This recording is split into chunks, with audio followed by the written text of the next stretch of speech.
What is up, ladies and gentlemen? It's Tricky, and today I'm going to be showing you how to edgeguard with Pac-Man. So Pac-Man's a zoner character, which makes it especially important for him to be able to secure kills at certain percents. So when you're ledge guarding, I want to make sure that you're actually finishing those ledge guards so you're not getting killed and you're not getting punished and you're not letting your opponents live to very high percents. So Pac-Man has some great edge guarding tools, and we're going to be exploring those and how to set up edge traps and anything else that you want to learn in this video. So first off, we're going to start with some basic stuff. Pac-Man obviously can survive for a very long time off stage, so, throwing out nairs, bears, anything of the sort. Not as much up air. Up air can be used off stage, but it's not great. Typically, you're going to be using fairs, nairs, and bears, and then if they're down low, trying to recover low, you're going to be using that down air. It's a great tool for stomping out low approaches, and generally that's what you're going to be wanting to do if you're just edge guarding without any real purpose. As for on stage, there are numerous setups you can do. So the first setup we're going to talk about is just gimping with Cherry. You're just going to be throwing these out. There's not a whole lot else to do. You're just going to be throwing cherries out. You can just throw them out from on stage or off stage. Doesn't make a huge difference, but in any case, it can be very good for gimping opponents that don't have the greatest recoveries, or if they've already used their jump, you can just throw one cherry or one strawberry at them and it might just get you a kill for free that you didn't deserve. Again, like I said, the same thing can be done with strawberry. They have a slightly different knockback angle, so you're gonna see that obviously cherry does not bounce as far or as many times as strawberry, but if I can whip up strawberry, thank you. But in any case, you're gonna see that strawberry does go a little bit farther and it has a little bit different of a knockback angle, so you're gonna see that if I turn on trajectory guide and put this guy up to a big percent, you're gonna, well, not as much from that percent, but put up to something, say 250%. You're gonna see that cherry does send at that kind of angle, whereas strawberry is going to send a little bit more, like a little bit farther in general and a little bit higher also. So again, just know your tools. They can both be thrown out over ledge or off the ledge. Just if you get someone with it, you can get a gimp. Just know who you're attacking when you're doing it. With that being said, we can move on to we'll move on to some more advanced edge guarding tricks next. So hydrant's going to be your friend when you're trying to edge guard, mostly because it can lead to numerous setups. For example, if you put hydrant down right here, and then your opponent tries to get up the hydrant, you can bear, and if it's already got damage on it from your opponent attacking it, that's going to not only hit them with your back air, but it's also going to hit the hydrant with the back air, and it's going to send both of them, you're going to send both your bear and the hydrant into them, and you're going to get quite a lot of damage off of it. Alternatively, there are other things you can do with hydrant at ledge, such as bear and then hydrant, and that way if they get up into it, they're going to get or bear and then trampoline, I'm sorry. And if they get up into it, they're going to be immediately slammed by that trampoline and launched right into the hydrant, which is going to do some damage to them. Could even get kills at high percents, because hydrant can kill at high percents. And that's not the only setup you can do with hydrant. But we're going to get more involved with some fruits in a second. Alternatively, you can also throw hydrants out off stage. They are very nice for, say, if an opponent's trying to recover straight up, you can hit them with it. And then even hydrant down air if they are trying to escape through one hydrant, or if they detect the stage after a stage spike, you can then down air them, and it will do extras, and it will put them in another situation where they'll have to tech again, and a lot of people aren't ready to tech that. So next up, let's talk about some fruit setups. So with the really simple ones, you can actually throw cherries and strawberries at the hydrant. It's not the greatest edge guarding tool ever, but it does all right. And I'm actually going to put DK over here so you can actually see this in action. Go to the other side. Thank you. All right.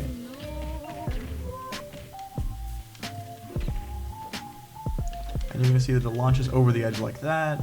Again, you can do the same thing with all the fruits. Cherry has a launch angle that's like that. But strawberry, again, has a slightly different one, so I would recommend standing a bit farther back. And it goes right over the ledge like that. And then orange is just straight out, so I would recommend being even farther back if you really want to try that. It's not as effective, I must say, but it does its job all right. The next one that I'm going to talk about is much more effective, and that's going to be Apple. So Apple has numerous ledge trap setups that you can get, but one of my favorite ones is to throw the apple at the hydrant, because then it has this very nice arcing angle there that does cover jump get up here, it covers normal get-ups down here, it covers staying on ledge because it bounces over the ledge, and then if you want to cover roll get-up, you're going to see that if you can catch that apple afterwards, you do have that apple in your hand, so if you just run right over here, you can immediately just chuck it right up, and that's going to cover roll get-up. So again, putting all the pieces together, it's going to look like this. And then you can even hold down smash for attack get up. That way if they attack get up and clank with the hydrant, they're immediately going to face that down smash right there and it's going to take that stock. So apple is very nice for ledge trapping for several reasons. You can also jump off and throw it down like that if you think they're going for a jump get up or a normal get up, or even if you want to try and stage spike them like that. That's a little bit more difficult in my opinion, but it has its situations. Next up is going to be some melon ledge trapping. So melon ledge trapping is a little bit different because it doesn't involve the hydrant as much as it just uses the melon itself. But if you throw this down and then get the melon in your hand, which you can do in any way you want, that's going to go right over the ledge. It's alright, that's alright for an edge guard, not necessarily the greatest thing ever, but if they are trying to recover, you can definitely give them a little bit of a nuisance just by throwing that melon out, angle hydrant out there. But then alternatively, once you get the melon in your hand, there's several things you can do. First thing is going to be just to throw the melon straight up in hydrant. It's very simple and very effective because if they do any get up, they're basically going to have to get up right into it. Now there are some characters, I think Fox is one of them, that can just straight up roll right past it, so I would watch out for that. But if you put a hydrant right here, and before you do it, any roll get ups are going to get caught on that hydrant and they're going to get pushed back in. It's actually a little bit farther than that, it's probably over here. But any roll get-ups that they try to do are going to be stopped by that hydrant, and their momentum is going to be pushed back, and they're going to get hopped up right into that melon. And then next up is going to be a different type of melon ledge guard. Okay, so once you get your melon in hand, you're going to jump off stage and throw it straight up. And that covers right over ledge like that. So you're going to see that if there's an opponent with a really linear recovery that can't spend a whole lot of time off stage and they've already used their jump, if they hit that melon, they're going to get knocked back probably over here, or else they're going to get stage spiked depending on which side of the melon they hit. And once they hit that melon, well, it's pretty much GG's for them. It's a very nice trick, and it takes a little bit of time. You don't want to mess with people, especially if they have recoveries that you shouldn't be messing with, like Cloud, for example. If you're scared of getting spiked of going off stage, sometimes you'd be better off waiting here with just a forward smash or a bell. But if you have enough time to set that trick up, it can be very hard for certain characters to recover back to stage. And then again with melon, there's other things you can do. You can just, if they're recovering high, you can just bounce it off like that. It's going to go up. On stages like FD or Battlefield, it's going to go down simply because of the fact that it's curved differently. So you can see, I'll go over here and show it to you. And, alright.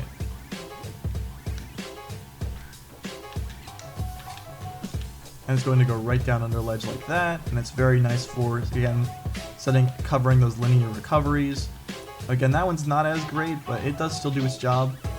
And but the nice thing about melon is that you can also set up ledge pressure with it, in the sense that you can make them get off ledge early enough. So if you say, get that melon ready.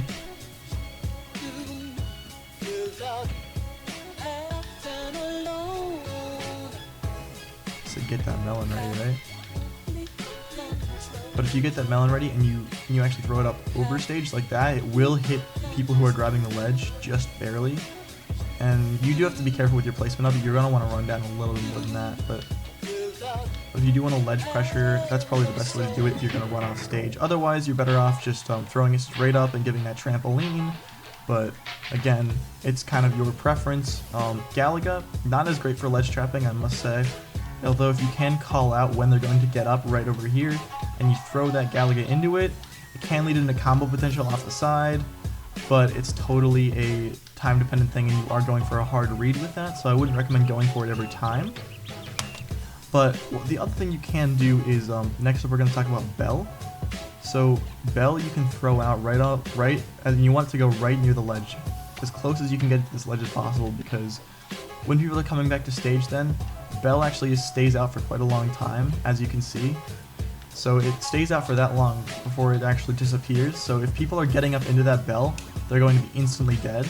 And then alternatively, bell's also one of the fruits where you can pick it up right from your from throwing it. So if you pick that up and you can hold shield next to ledge, if they attack your shield, you just immediately throw it downwards, and that's a free F smash kill. If they hang on to ledge too much, then with certain recoveries or with certain ledge guard positions, you can't always do this. Like not all ledge grabs are created equal, but some of the worst ones at least, you can throw it right down at ledge if they're holding on too long, and then down smash, and you will catch it. And then next up, you can also Z catch it just by jumping up in the air and pressing the grab button. So if you just want to throw it up and then Z catch it, it gives you many other options in that vein. And then once you Z catch, you can also immediately drop it again, and it stays out for a long time. Same concept as just throwing it down, but it's just a little bit different. It can psych out your opponent a little bit. And don't be afraid to get a little bit mind games with it. Like you can throw it from a little bit farther away just to try and bait them into getting a normal getup and then catching it and immediately throwing it again. Something like this, where you just...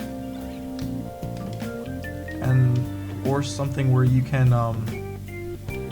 Or if you throw it right in the middle of their getup per se, if they were about to roll right in the middle there, then you can say bait out like you're going to get it, run away, and then they might roll in thinking that they're safe, and then you get a free F smash kill right there. It's all about the mind games with Bell. It's all about baiting them into getting the wrong option, because they can't always technically avoid Bell, but it's all about making them think that they have the right option and then baiting them out. It's a bait and punish game. Those are then that's not all the stuff you can do with Bell with ledge trapping. You can also try and do other stuff, but for simplicity's sake, I'm just going to cover that kind of stuff. Again, if you really, if they are trying to ledge guard you, Bell can be nice because you can throw it up reverse, and it does go right through stage. If they're standing right about anywhere from here to here, they're going to get punished for that. In fact, it even has uses so far as if you're hanging on ledge, you can, and there's not a trampoline right under you. It doesn't work with a trampoline right under you. Once it goes away, I'm just gonna hang on the ledge for a second and wait till that trampoline goes away, and then you can throw that up, and then it can lead to reverse edge guards. Even if you're really quick with your timing, then you can even throw that right up, and if it hits them and you're landing on stage, it might be a free F smash punish, and they get punished for edge guarding you. Key is a little bit hard to edge guard with. One of the things you can do with it is say B reverse a key off the side, which I screwed up there, but I'll get it this time. But if they're hanging, if you feel like there's about to be a roll coming in and you have key and you're standing on top of hydrant, you can throw that obviously, and it does its own work.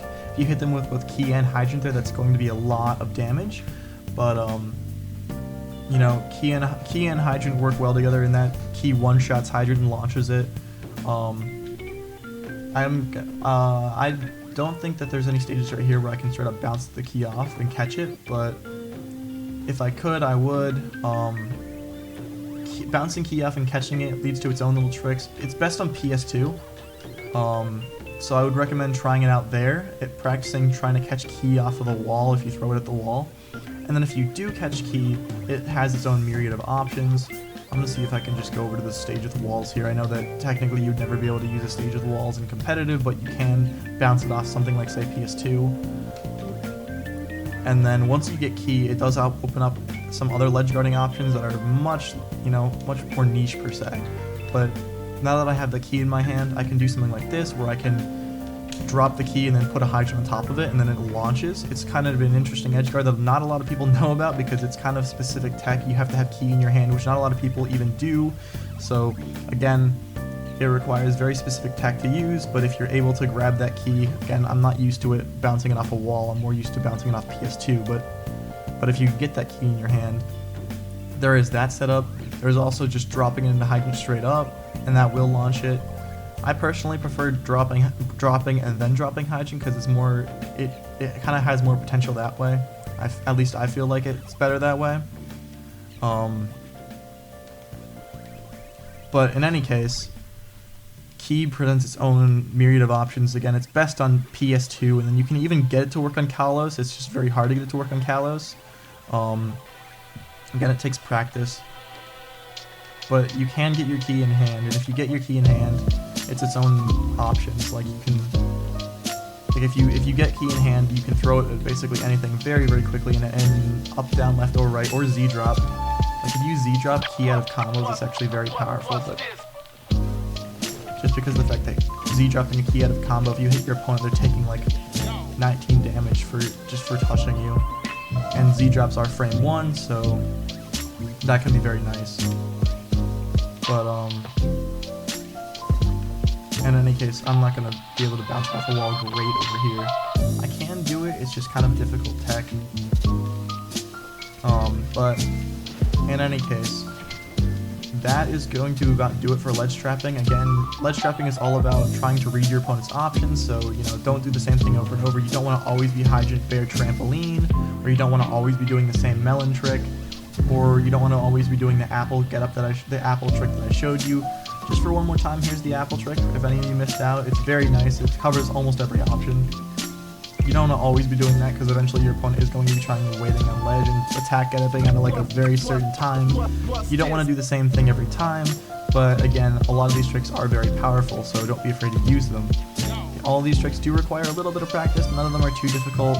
This isn't practicing Jinkos. This isn't practicing, again, catching keys off the wall. But all these tricks do require a certain amount of practice, so you're going to just be wanting to make sure that you are practiced up with that kind of stuff. And with that being said, guys, that is how to ledge guard with Pac-Man. If you have any questions, feel free to ask them down in the comment section below. If you really, if you feel like I missed something that really needs to be said, don't be afraid to go say it. So with that being said, guys, I think I'm going to wrap this video up here. If you enjoyed this content, like. If you have a comment, and again, please do subscribe, as I'm trying to grow this channel up. And I'm going to be coming out with more Pac-Man content soon. There's probably going to be a guide part 3 by the time you see this. But if you were one of the first of the party, thank you for being there so early. And, I hope you all have a wonderful day. Enjoy the summer. And with that being said, I'll see you in the next video.